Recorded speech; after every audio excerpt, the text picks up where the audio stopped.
Welcome to Sierra Club Chronicles.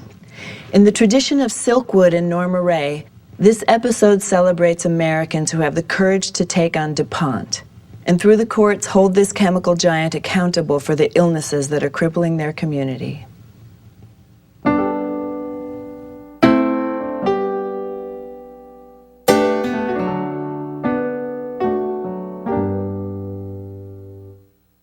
This area was really nice to grow up in. It was quiet. Living in the country, we didn't have a whole lot to do. So we would go to the bayous and the beaches and swim. We always created our own fun. There was no Walmart. There was no big grocery stores. You did a lot of shrimping and a lot of oystering and made your living from the boats and from the water. At the time, I guess we were kind of in an economic slump. A lot of people were looking forward to good paying jobs. When DuPont announced that they were going to build this plant on Glen Strong Road, there was a lot of joy and relief to a lot of people that really needed a good job. Some people had never had a job that paid this much, and I was one of them. I was a single mom, and I would get insurance. I wouldn't have to worry about myself or my son. He was so excited, his mom was going to be working for DuPont. The DuPont DeLisle plant is one of the world's largest producers of titanium dioxide, which is basically a whitening agent. Their product is used to make the white M's on M&Ms, and it's used for make the white stuff in the middle of Oreos. It's also used widely in paints. It's used in toothpaste. I saw it in the lemonade that I bought the other day. And it's purely a cosmetic product that has no food value. Its only value is that makes things look white. It is one of those products that pretty much lifts the world because of its ability to brighten. We provide over 1,000 jobs. Mississippi and the Gulf Coast I found to be just an amazing place for people who are so hardworking, so dedicated. I started at the DeLisle plant in 1979. I was probably 20 years old. From one end of that plant to the other, there's no place in the plant that I haven't worked.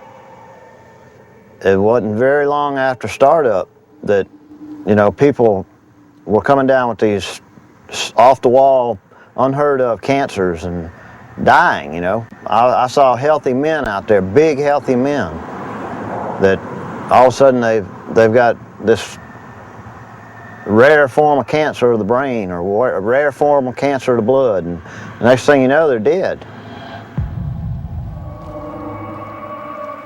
I was still working the shift work when I noticed that my feet would just hurt me so bad. Over the months, I just started really, really limping. When my doctor told me you're going to be in a wheelchair, I tried not to even think about it. It was so painful.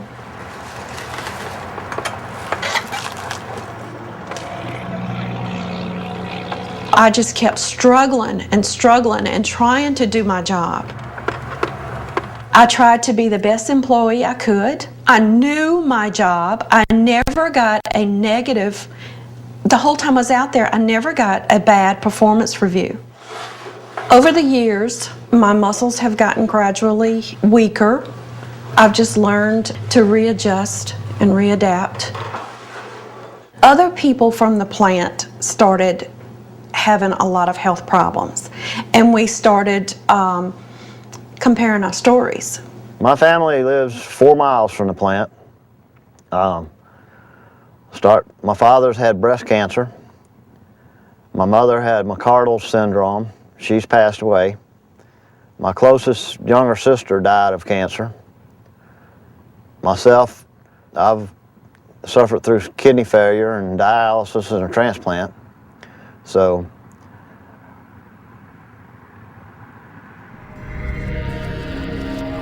it didn't take a doctor or a scientist to figure it out. hey, you know, these guys are we're all working here, so, you know, it's got to be something here. In 2 generations, the only thing changed is there's a chemical plant built down there. It's not hard to make a connection if you live here and you watch it going on and you see it. Well, the most dangerous form of the chemical dioxin has been found at the DuPont DeLisle plant in DeLisle. DuPont officials confirmed that the compound TCDD, which is associated with Agent Orange, was discovered during tests at the plant. The kind of pollution that's coming from DuPont DeLisle is in all different spectrums.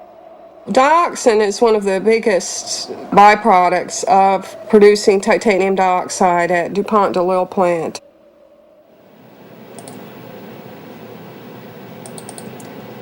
They have a permit to release something like 2 million gallons of processed wastewater per day into the Bay of St. Louis. Manufacturing plants that have large amount of waste in the process always locate near bodies of water, because the bodies of water are where they dump a lot of their waste, and then it's moved out of their area. The DuPont facility, we know, has released heavy metal contaminants as well as dioxin and dioxin-like materials into Bay St. Louis. The consequences of the dioxins are liver damage, nerve damage, it may be cancer. 5 or 6 years ago, I started getting calls from people with concerns about their health and the amount of illness that was being seen in this DeLisle community. Currently, there are about close to 2,000 people in the community or former workers who filed a lawsuit against DuPont DeLisle alleging that they have had health effects from the pollution from that plant. If you got any conversations, take them outside the courtroom. If you're going to remain in here, you remain just like you are now, because court is in session. The first case involves a local fisherman named Glen Strong.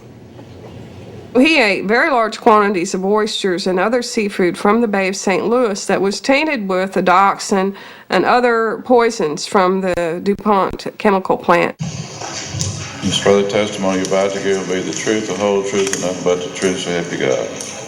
Please have a seat. Would you state your name, please? Glen Strong. Are you married? Yes, sir. What's your wife's name? Connie. I retired in January of '99. And what was the reason for that retirement? Because I was diagnosed with cancer in '98. For 10 days they did tests on me. Bone scans and bone marrow tests and x-rays.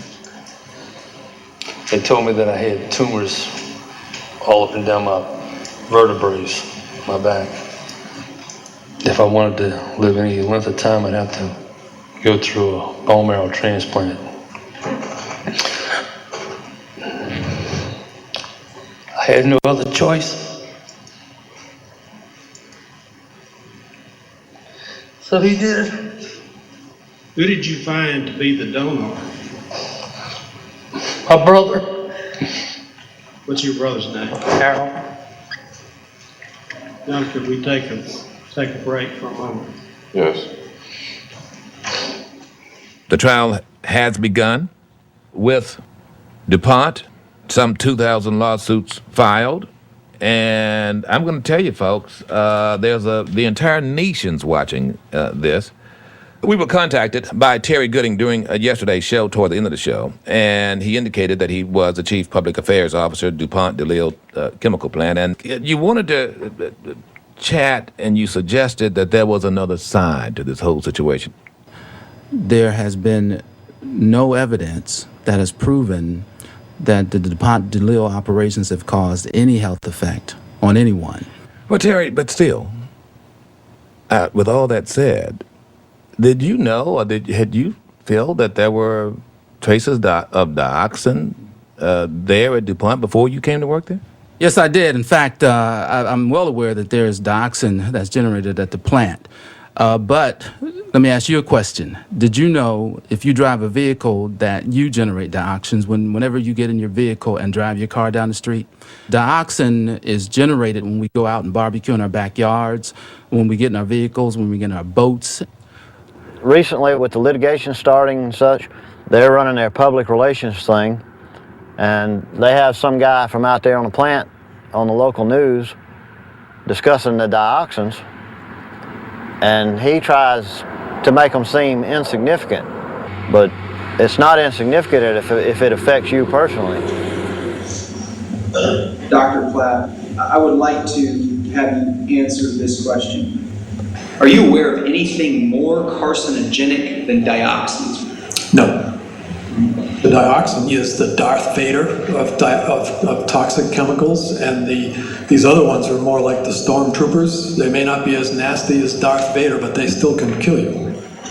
In terms of significance of dioxin, industrial production is by far the leading cause and the leading source. It's the elephant, so to speak, of the problem. And these other cigarette smoke, dioxin produced in cigarette smoke or dioxin produced from burning gasoline in cars are like ants in comparison to the big source. You are not a medical doctor, are you? Correct. You don't treat patients. No. You don't evaluate patients. No. And you're not qualified to diagnose illnesses in a patient, are you? Correct. Now, we already talked about how cigarette smoke contains dioxins, but you don't have an opinion as to how much Mr. Strong smoking contributed to his dioxin levels, do you? No. No further questions, thank you.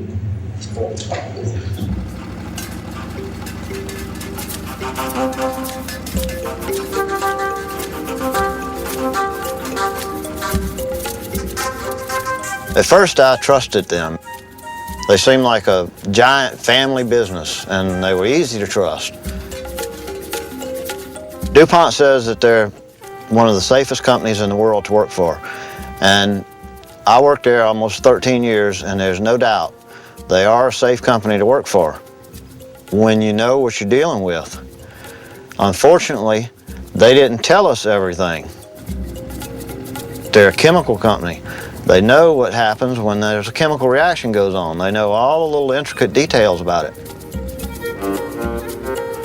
When I was there was never any talk about dioxins, and we thought we knew everything, that they were being upfront with us. You swear the testimony you're about to give be the truth, the whole truth, and nothing but the truth, so help you God. I do. I want you to tell the ladies and gentlemen of the jury how high the dioxin levels were in DuPont's titanium dioxide process. It is my opinion that the... We reject his opinion. He's here as fact. Just tell what you know about what's your conversation. What I know is that the plant sites, they all produce massive amounts of toxic dioxin and PCBs. I want you to succinctly tell the jurors how DuPont would treat the information about dioxins that it had. Succinctly. Succinctly? When they found massive amounts of dioxin, they delayed in telling the employees about it. They treated it as if it was minimal to the employees, and they treated it as minimal to anybody outside the company. I had started passing blood in my urine. My kidneys weren't able to drain into my bladder correctly, and it eventually ruined my kidneys. I spent 5 years on dialysis. I could have been out there working and enriching in my life where I was sitting in a chair hooked to a machine. I still have some function in one kidney, and I received a kidney transplant it's 3 months ago. I probably take 12 different types of medication. The prescription costs are just unbelievable.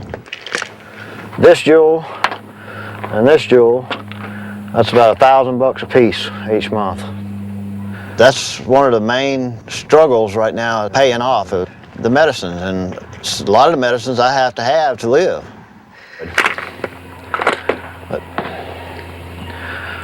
So it keeps me going.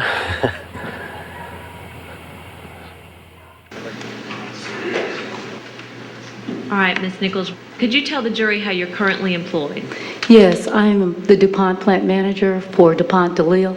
Let's talk a little bit about the work that the plant does with the regulators, the Environmental Protection Agency, the Mississippi Department of Environmental Quality. What is the interaction with the regulators? We've always been very open, very transparent. I know I am. I don't have anything to hide. I'm going to do what's right, whether, someone's coming through the gates looking at it or not. EPA and MDEQ visit our site whenever they so choose to do it, unannounced at times, and have repeatedly said that they do not see us causing any human health concerns in the community, either through air, land, or water. DuPont DeLisle is a poster child for the fact that self-regulation and self-monitoring doesn't work. The government relies on industry to tell it when it's doing anything wrong. DuPont does not have the state doing anything more than looking at their reports. No confirmation tests by anybody. EPA and the state of Mississippi have been absent without leave in terms of fully regulating DuPont. The state of Mississippi, which is not as powerful as DuPont, is not going to force them to play by the rules. It's shocking to find over and over again that our regulatory agencies are not protecting people, they're protecting industry profits. Their primary agenda is to be, quote, business friendly.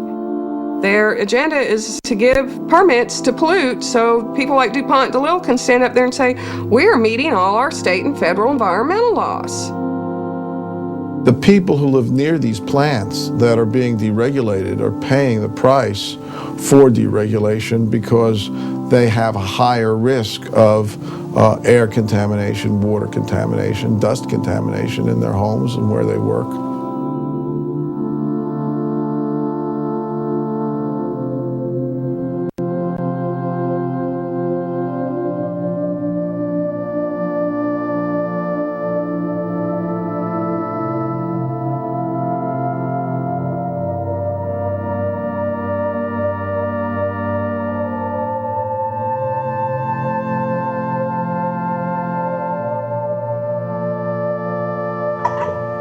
Okay, Connie, this is it. Tell them your name. Connie Strong. Have you ever done this before? Never. Okay. Are you scared? Petrified. Okay. I want you to tell the ladies and gentlemen of the jury how you met your husband. I met Glenn when I was 15 years old, and he had a motorcycle. And he asked me if I'd go for a ride, so I said, yes, I will. And he took me real fast, and I was just petrified. And I told him, I'll never get on that motorcycle again. And I meant it. He bought a motorcycle after we were married, and we started riding every day, down the beach to the bayou. That was our time to be together and to just relax. When he came home to you and said, call the doctor, my back's hurting me. Have you all ever gotten on a motorcycle together and rode again? No. Every single night for 7 years, I wake up 2 and 3 times a night and go in that bedroom to make sure he's still breathing. And that's been going on for 7 years. When I get up in the morning, first thing I do is go in that bedroom, make sure he's breathing. And I'll probably do it to the end. Connie, those are all the questions I have for you. The day I quit that plant, I turned around and I said, if I ever find out what's wrong with me is because of this plant, heaven can only help them. But I didn't pursue it. Who was I, this little country girl, a mile and a half from here to fight DuPont? Who was I? DuPont is asking for new permits to expand their production. I feel that if they expand, then there's going to be more pollution released to the air. The people from the community and from the Sierra Club are going to this hearing tonight to express our thoughts and our concerns about DuPont expanding. State law requires that when an industry's going after a new permit, that public input be taken. That means that a public hearing will be held. This is the problem that we come up again and again in this community, that when we have meetings, people are sick or they're visiting people in the hospital, or I was just talking to this gentleman here who told me that his father was at the last hearing and he died since the last hearing. Yes, he did. Of one of those rare cancers. No theories around here somewhere. Since there's so much cancer in our community, all of a sudden they're showing up at churches. They're showing up at our functions to try to present themselves, hey, I am a good guy, look at me, I'm here. But the people that really know that are sick, it's almost like a joke. What are they doing showing up here? Good job in the past. Hey Becky, how are you doing? Is that Becky behind the camera? Hey, how are you doing? What are the trucks hauling in? The majority of the people who work at the DuPont DeLisle plant are like me. They're born and raised in this area. And we are proud to work for DuPont. And I'm here to tell you I don't have anything wrong with me. We have the opportunity to say no to DuPont. Do not give them any more reasons to make more pollution than what they're already making. The facts are people are dying every day from this. Thank you. Thank you. There is a fatalistic attitude knowing that the permit will be approved. No matter what you say, they're going to be allowed to expand. When we first started this case, I asked you to try to stay focused on what the case is about. And what the case is about is whether DuPont caused Mr. Strong's illness. The case is not about whether you believe DuPont is a good company or a bad company. We're going to run through this quickly because I know by now you know this, that there are other sources of dioxin. You heard Mr. Strong yesterday say that his family barbecued once a week for many, many, many years. And barbecuing in the backyard is one of the things that produces dioxin. We know that Mr. Strong was a smoker and that his wife is a smoker, and that between the two of them, they've smoked literally about 500,000 cigarettes over the past 30 years. We heard from their experts that there's this elephant in the room. Well, there is an elephant in the room, and it's Mr. Strong's cigarette smoke. With all due respect to Mr. and Mrs. Strong, if you conclude that the evidence shows DuPont did not make this man sick, then you need to award him no money. By the grace of God, Mr. Strong lived to this point. And you know, if he hadn't been given the opportunity to make it this far, you would have never heard the evidence about what's happening in DeLisle. All the experts who have come in this case have agreed that dioxins are carcinogenic. There's a lot of dioxins in that bay, a lot more than there should be. Now, where did they come from? Because you got a lot of evidence that they did come from DuPont. You could stack cigarettes to the sky and you wouldn't get as much dioxin as this thing puts out in a day. That's the elephant in the room. They have spent not a penny to find out what's going on in DeLisle. They won't take their employees' blood, don't want to know. Won't take any air stack samples, don't want to know.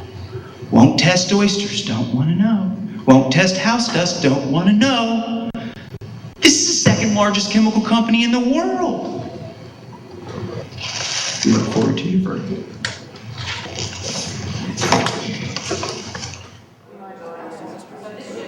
DuPont will continue to be allowed to pollute as much as it wants to, basically. And the only thing that can change that is these lawsuits that these plaintiffs have filed against the company. Members of the jury, do you have something for the court? We do. You have a verdict? Yes. You pass it up here, let me see.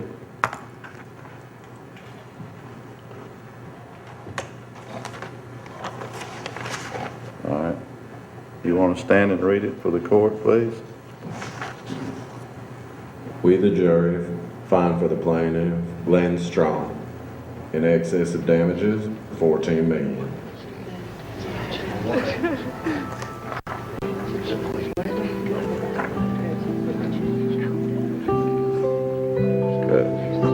Court will accept that as a legitimate verdict in this case, and it'll be registered into the court record as the same.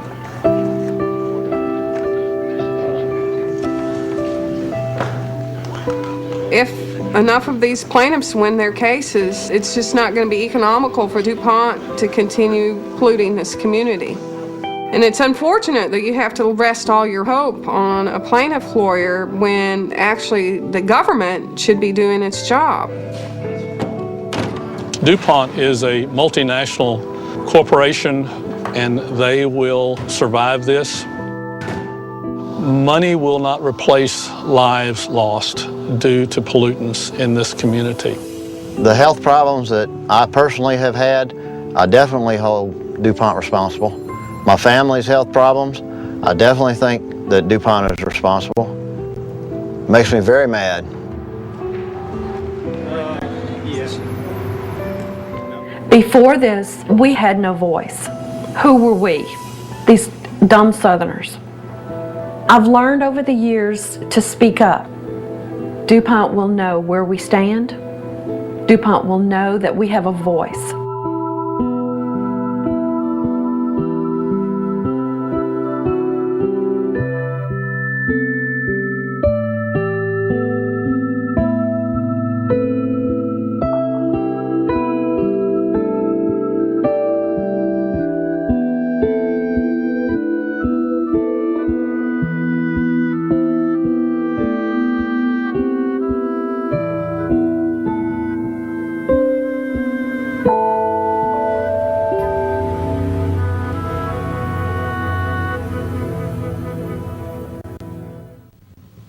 Despite this first court victory, the hundreds of ill residents and workers in DeLisle face an uphill battle.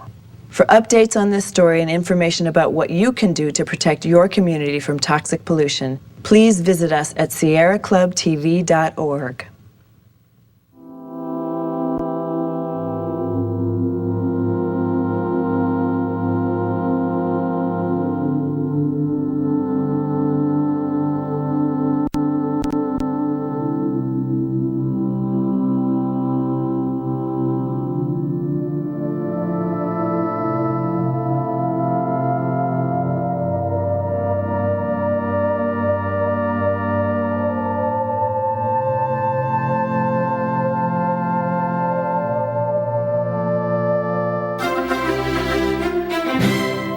Funding provided by the Ford Foundation, with additional support from the Sierra Club Foundation.